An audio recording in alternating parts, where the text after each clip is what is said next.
Bonsoir et bienvenue dans l'Africa Newsroom. Au sommaire de l'actualité ce soir, les Burundais appelés à financer la prochaine élection présidentielle. Le pouvoir burundais, avec à sa tête le président Pierre Nkurunziza, impose une contribution dite volontaire de la population pour financer le scrutin de 2020. L'opposition dénonce cette mesure qu'elle qualifie d'illégale. Au programme également le tarif des services portuaires dans le nouveau port djiboutien de Doralé réduit, une diminution à hauteur de 45% pour le port polyvalent qui veut rivaliser avec les autres grands ports de la façade est de l'Afrique. À suivre également l'Afrique face à la pauvreté infantile. Aujourd'hui, 247 millions d'enfants sont exposés à la faim, au manque d'eau, mais aussi aux maladies. Et les perspectives d'ici 2030 ne sont guère reluisantes. Le continent pourrait compter jusqu'à 40% d'enfants vivant sous le seuil de pauvreté. Voilà pour les titres. Et pour m'accompagner ce soir, avec moi, Madame Anne-Marie Kofi-Kouadio-Bla. Bonsoir. Bonsoir, c'est toujours un plaisir d'être avec vous. Merci pour l'invitation. Merci à vous. Vous êtes donc docteur en droit. Merci d'avoir accepté notre invitation. Avec moi également, Oumar Diop. Bonsoir. Bonsoir. Vous êtes consultant en finance. Tout de suite, l'actualité politique.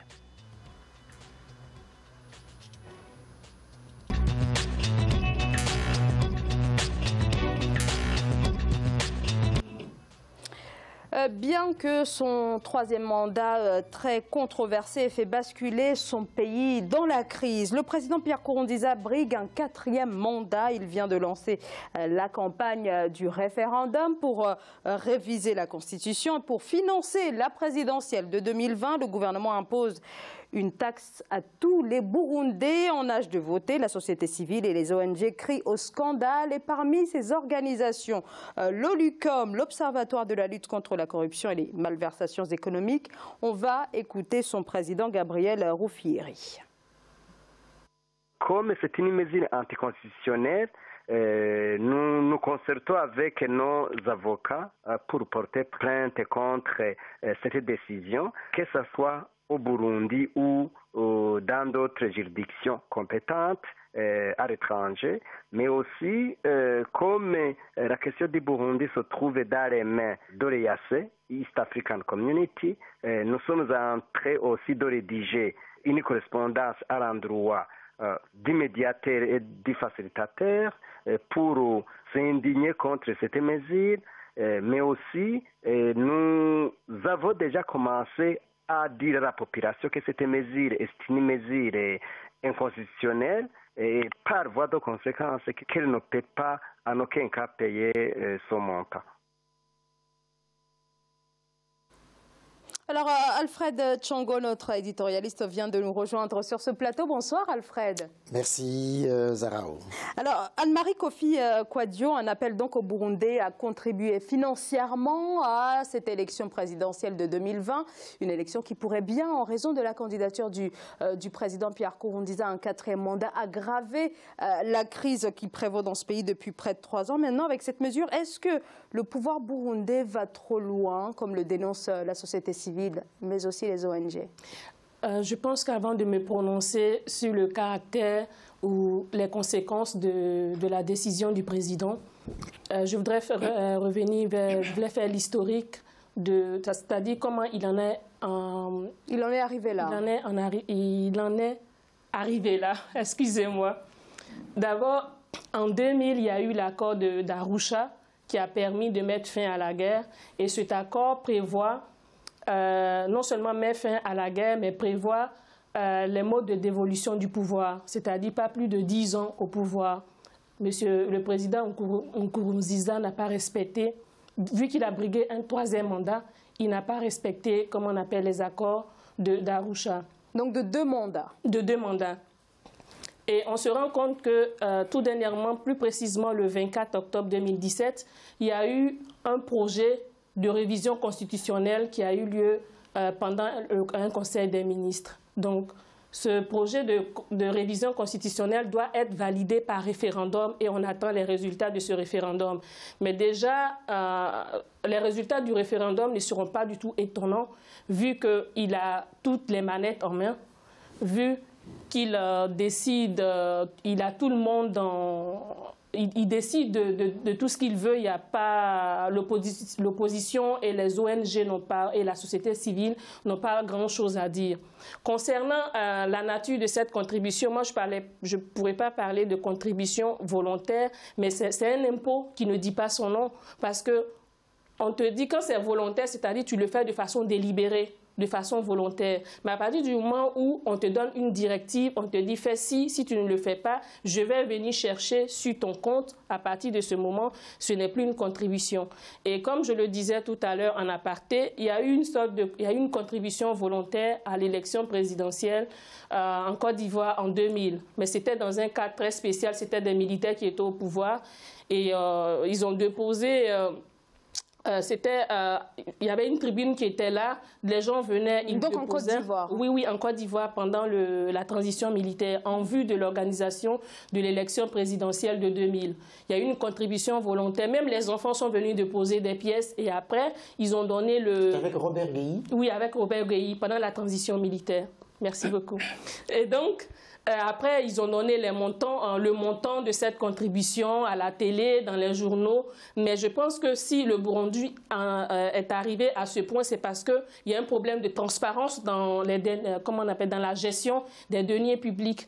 Et il ne se pose pas. Qu'est-ce qu'il prouve que cette contribution qu'on dit dite volontaire va apporter quelque chose au pays? Moi, je n'y crois pas. Alors, on va revenir dans un instant sur l'illégalité ou la légalité de cette mesure, mais tout d'abord, quand même, Alfred Tchongo, là, on voit quand même une opposition assez farouche contre cette mesure du président Pierre Nkurunziza. Est-ce que cette mesure, en tout cas, est-ce que son échec n'est pas prévisible pour le président Pierre Nkurunziza? Est-ce qu'il pourrait éventuellement s'en servir en 2020 pour dire qu'on ne peut pas organiser cette élection parce que financièrement, ça ne va pas? Je ne crois pas, hein, Zaraou, parce que Pierre Nkurunziza s'est assis sur la constitution du Burundi, il l'a taillé à sa mesure et que donc il détient tous les rênes du pouvoir avec lui. Il a muselé son opposition, l'a réduite presque à la portion congrue ou la contrainte à l'exil, a muselé la société civile, ne tient compte d'aucune observation des ONG des droits de l'homme, intérieures ou extérieures. Il s'est retiré également de la CPI. Exactement, donc il n'en fait qu'à sa tête. Et dès le moment où il lance cette idée de cet impôt-là, tous les Burundais savent qu'ils sont contraints de payer, parce que s'ils ne payent pas, il va envoyer les Nzimbonerakure, hein, cette jeunesse militante de son parti qui contraint tout le monde, qui menace tout le monde, et que donc, d'une manière ou d'une autre, les Burundais passeront à la caisse. Il organisera les élections parce qu'il sait qu'il va les emporter, parce qu'il n'y a pas d'opposition autour de lui et parce qu'il a un parti qui est vent debout. Moi, je dis souvent ici, mais c'est pas que pour le cas du Burundi, il faut effectivement que tous les Burundais prennent conscience que cet homme-là, Pierre Nkurunziza, est en train de le conduire à la catastrophe et qu'ils doivent prendre les mesures radicales qui s'imposent pour le mettre hors d'état de nuire. On l'a fait dans de mauvaises circonstances avec Saddam Hussein, on l'a fait avec Muammar Kadhafi, mais je pense effectivement que là, au Burundi, vraiment, il y a lieu de penser justement à le faire partir de cette manière-là, puisqu'il n'entend rien du tout de ce qui va dans le sens du respect de la Constitution et de la loi, ou du droit. Oumar Diop. Moi, je pense que je préfère juste juger ce qui a été l'initiative qui a été lancée. Donc, c'est pour financer les élections. Moi, je pense qu'il y a je vais poser une grande condition. Si c'est exclusivement pour financer les élections, je pense que c'est une bonne initiative. Parce que tout simplement, il y a en Afrique, partout en Afrique, les questions de financement de nos campagnes politiques, de nos campagnes présidentielles se sont toujours posées. On n'a pas besoin de l'Union européenne pour financer nos élections, on n'a pas besoin des pays étrangers pour financer. Si c'est uniquement pour financer les élections qui sont organisées pour et par les Africains, je pense que c'est une bonne initiative. Maintenant, c'est au Burundi d'en juger. Effectivement, ça peut être choquant pour pour un paysan qui n'a pas de quoi manger, ça peut être choquant pour un fonctionnaire qui n'est pas du tout d'accord. Donc là, le débat se posera entre Burundais. Mais l'initiative en tant que telle, aux yeux de la loi internationale, moi je ne pense pas du tout que ça soit choquant. Alors, effectivement, au niveau de la Constitution tout le monde a rappelé aussi au niveau de la Constitution. Effectivement, il y a des problèmes depuis 2 ans. Je pense que le vrai problème, il est ailleurs. Oui, c'est-à-dire oui, je termine. Juste une petite observation, vous allez continuer. Vous allez voir. Non, là, il est au pouvoir. Absolument. Il sait que les élections vont avoir lieu en 2020. C'est lui qui doit trouver les moyens de financer au lieu de demander à la population. C'est-à-dire de mettre de côté de l'argent pour financer cette élection. S'il le fait, c'est parce que justement, il est sous les sanctions internationales. Depuis 2015. Et que donc, il essaie de rançonner encore sa population. Je referme la parenthèse. Justement, vous avez abordé cette sanction internationale. Effectivement, que les caisses sont vides, les caisses de l'État sont vides, l'économie ne fonctionne plus, les hôteliers. Et ça, c'est dû en grande partie aussi. Moi, je ne le défends pas, moi je ne le connais même pas, je ne suis pas burundais, donc je ne défends qu'au Burundi. C'est dû en partie sa position sur les relations internationales, notamment le fait de se retirer de la CPI. Aujourd'hui, il n'a pas été du tout d'accord. Mais les sanctions ont été imposées avant le retrait du Burundi. Je suis absolument d'accord avec vous, mais les caisses de l'État sont vides, il fallait faire les élections, il fallait faire appel au peuple burundais, c'est à eux de décider, mais au niveau des financements de nos élections... Pourquoi les caisses sont-elles vides ? Les caisses sont vides parce que l'économie elle fonctionne. Mais non, mauvaise gestion des deniers publics. Un problème de transparence, de gestion. Mauvaise gouvernance. Moi, je souhaite rester dans le débat. Justement, le débat, on peut en faire un débat au niveau de la malgouvernance, etc. Mais moi, je reste au débat. Comment effectivement, au niveau de cette décision, si les Burundais arrivent à financer eux-mêmes leur campagne eux-mêmes sans pour autant que les étrangers s'immiscent, c'est une bonne idée. Moi, je pense qu'il faut se poser la question. Excusez-moi de vous interrompre. Non, poursuivez. Si vous voulez, on est là pour ça. Est-ce qu'il faut se poser la question, est-ce que les Burundais sont prêts à payer? Alors, les jusqu'à combien? Puisqu'on va jusqu'à la source, c'est-à-dire on te prélève. Justement, c'est pour ça que je souhaiterais qu'on fasse la part des choses. Ça, c'est un autre débat. Maintenant, au niveau de l'initiative, est-ce qu'on peut le faire ou pas? Ça, c'est une bonne initiative. Maintenant, il peut se poser un autre débat, à savoir, est-ce qu'on doit payer, qui doit payer, etc. La vraie question est que, par le passé, pourquoi est-ce qu'il n'a pas pris cette initiative-là? De dire le Burundais, mettez la main à la caisse pour financer les élections. C'est parce qu'il a le dos au mur. Alors quand même, cette mesure pose quand même une problématique au niveau de la Constitution. Ces taxes, on l'a dit, voilà, les Burundais doivent financer à 100% cette élection de 2020. Alors l'article 70 de la Constitution burundaise prévoit en effet qu'une solidarité nationale peut intervenir, mais seulement en cas de catastrophe naturelle. Oumar Diop, est-ce qu'une élection présidentielle, c'est une catastrophe naturelle ? Moi, je pense qu'on a beaucoup commenté sur ces sujets-là avant même que le président ait à expliquer son idée. Ce n'est pas des catastrophes nationales. Effectivement, il peut y avoir des contributions. L'idée qui a été donnée, c'est de voir à hauteur de combien chaque citoyen burundais peut le financer. Ce n'est pas des catastrophes nationales, mais les caisses sont vides, il n'y a absolument rien du tout. Je ne le défends pas, encore une fois, son mandat est extrêmement contesté. Là-dessus, nous sommes d'accord. Mais je pense que c'est une bonne initiative de dire aux Burundais, on va discuter entre nous pour essayer de financer nos élections sans qu'il y ait d'ingérence étrangère. Le mec, il n'est pas à sa place. C'est pourquoi il n'a pas à être là. C'est pourquoi il n'a pas de fonds. Dès qu'il va partir, quelqu'un d'autre va se présenter ou quelqu'un d'autre va prendre sa place. Les bailleurs de fonds vont revenir. Mais tant qu'il sera là, même si les Burundais contribuent à ce aux élections, il est élu, ils vont vivre de quoi? L'État va vivre de quoi? L'État est en banqueroute. L'État est failli. Donc, c'est la question qu'il faut se poser. Quel est l'avenir du Burundi aujourd'hui? Aujourd'hui, exactement. Sans les bailleurs de fonds, sans apport extérieur. C'est la question qu'il faut se poser. Sinon, l'élection, c'est dès 2020. Mais après, il faut avoir, c'est pas pour vous manquer de respect, mais je le dis, il faut voir plus loin que le bout de son nez. Absolument. Parce qu'il ne suffit pas d'organiser l'élection. Et après ça, il va arriver un moment où il aura du mal même à payer les fonctionnaires. Mais il en fera comment? Déjà, il ne les paye même pas aujourd'hui. Donc, c'est ça le vrai problème. Il n'est pas à sa place, il faut qu'il parte. Exactement. C'est-à-dire que là, il détourne une disposition de la Constitution pour financer l'élection à venir.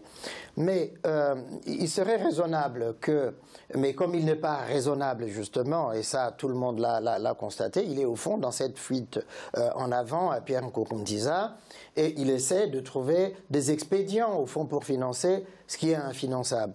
Et c'est pourquoi je dis, l'opposition, même si elle est muselée, elle essaie du mieux qu'elle peut d'en appeler à la résistance des Burundais, mais on sait que avec les contraintes qui pèsent sur cette population du fait des Imbonerakure, ils seront obligés justement de se sucrer aux quatre veines, de se saigner aux quatre veines pour financer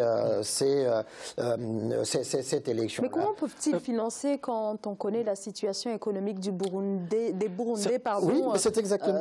On parle des paysans quand même, on parle aussi des expédients. Justement, c'est pour ça que je viens de dire tout à l'heure qu'on est allé trop vite dans ce débat-là. Moi, ma position sur la démocratie en Afrique, elle a toujours été claire. Moi, je suis pour la démocratie. Je suis contre les chefs d'État africains qui se maintiennent toujours au pouvoir.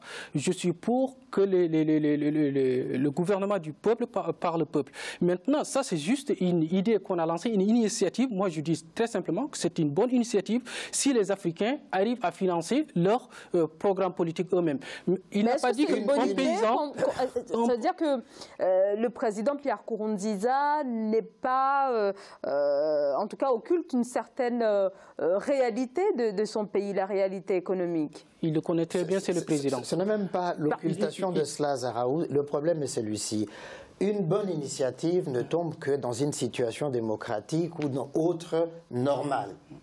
Or, nous sommes dans une situation anormale au Burundi, où le président a violé la Constitution délibérément et continue de violer la Constitution délibérément. Donc l'initiative qu'il prend, elle est mauvaise parce que prise dans des mauvaises conditions. C'est-à-dire qu'il n'est pas à sa place à la tête du Burundi. Il s'est maintenu contre vents et marées. Il s'est brouillé avec tous ses voisins, dont le Rwanda en particulier. Il s'est brouillé avec l'Union africaine qui voulait envoyer des forces de troupes d'interposition. Il s'est brouillé finalement avec tout le monde. Il est enfermé dans sa propre bulle. Donc, prendre une telle initiative dans des conditions démocratiques, sociales, économiques normales serait justement appréciable. Or, dans la situation actuelle, ça ne l'est pas. Donc, c'est une mauvaise initiative.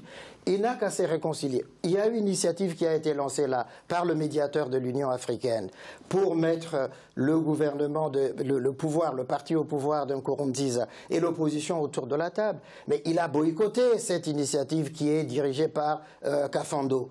Donc ça veut dire qu'il s'assoit sur tout.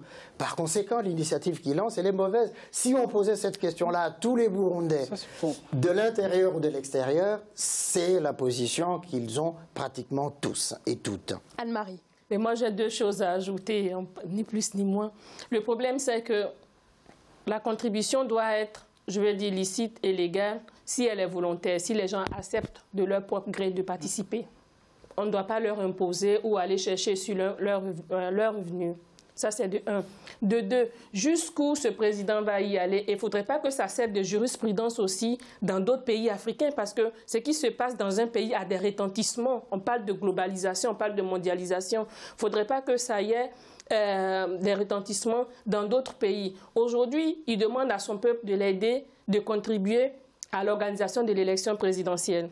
On organise des élections. Demain, quand il s'agira de la sécurité du pays, il va leur demander encore de contribuer, ou même pour payer les fonctionnaires. Moi, je suis d'accord pour qu'on contribue à l'organisation de l'élection présidentielle, mais ça reflète aussi la renonciation par l'État de certaines prérogatives qui le lui reviennent. Ce n'est pas à la population de contribuer à l'élection présidentielle. Les populations déjà payent des impôts. Elles ne bénéficient même pas des prestations sociales. Il n'y a pas de sécurité sociale, il n'y a rien. Pour 500 francs, pour $1, un Africain meurt. Et aujourd'hui, on lui demande, lui, c'est pas pour lui manquer de respect, lui et son environnement immédiat, pour leur bien, toute une population va en pâtir. Je suis désolée, il faut pas appeler un chat un chat. Oumar Diop. Moi, si vous voulez, moi, j'essaie toujours de rester dans le débat. Mais on y est, on est dans le débat. Moi, je ne souhaite pas extrapoler sur la démocratie. Je suis d'accord avec vous, justement sur cette démocratie. Moi, au niveau de l'initiative, moi, je vous ai dit ce que j'en pense, effectivement. Quand on demande à un citoyen de contribuer, c'est tout à fait légitime qu'on se demande qu'est-ce que le pays a fait pour moi. Maintenant, ça, c'est un autre sujet. Maintenant, l'initiative qu'il a posée, ça, c'est au Burundi d'en juger. Si Macky Sall, aujourd'hui, demande aux Sénégalais de payer une contribution le pour Sénégal n'est pas la dans cette situation. Non, non. Voilà, justement. vous dites bien, n'est pas dans cette situation. Voilà. Tant que vous n'êtes pas concerné, ça va. C'est la situation démocratique normale. Au Burundi, on n'est pas dans cette situation normale. Donc, on ne peut pas parler d'une bonne initiative. Je ne suis pas en train de le défendre, je ne le connais pas. Moi, les analystes aussi, j'essaie de faire des analyses qui sont neutres. En tout cas, il y a encore une instabilité qui est en train de continuer à régner. On profite toujours de ces genres de situations pour rappeler ce qui s'est passé dans 2 ans, dans 3 ans. Ça peut amener des soulèvements. Ça ne sert à rien. Les Burundais, ils peuvent organiser les élections entre eux qui sont financées par des Burundais. On n'a pas besoin de puissance étrangère, encore une fois, qui vont injecter. Et même des chefs d'entreprise qui continuent à financer des élections au niveau africain et qui ne se partagent pas des gâteaux. Là, on est dans une situation anormale. Le financement de la démocratie par les Africains, c'est une initiative fort louable, mais quand les conditions démocratiques sont réunies. Or là, ça n'est pas réuni du tout. C'est-à-dire que la question de la démocratie en Afrique, moi je ne... Ah non, là on est au Burundi. Non, mais vous avez parlé de l'Afrique, mais on risque de ne pas compter plus de 2 pays en Afrique, la démocratie. Il y a plus ou moins de degrés de démocratie en Afrique, mais dans l'ensemble, on peut dire que sur 54 États africains, à part quelques brebis galeuses, 2 tondus, 3 pelés, le reste, c'est correct quand même. Alors, on va continuer de débattre de l'actualité du continent, mais on va marquer une courte pause. Rendez-vous dans une poignée de secondes pour la deuxième partie de l'Africa Newsroom.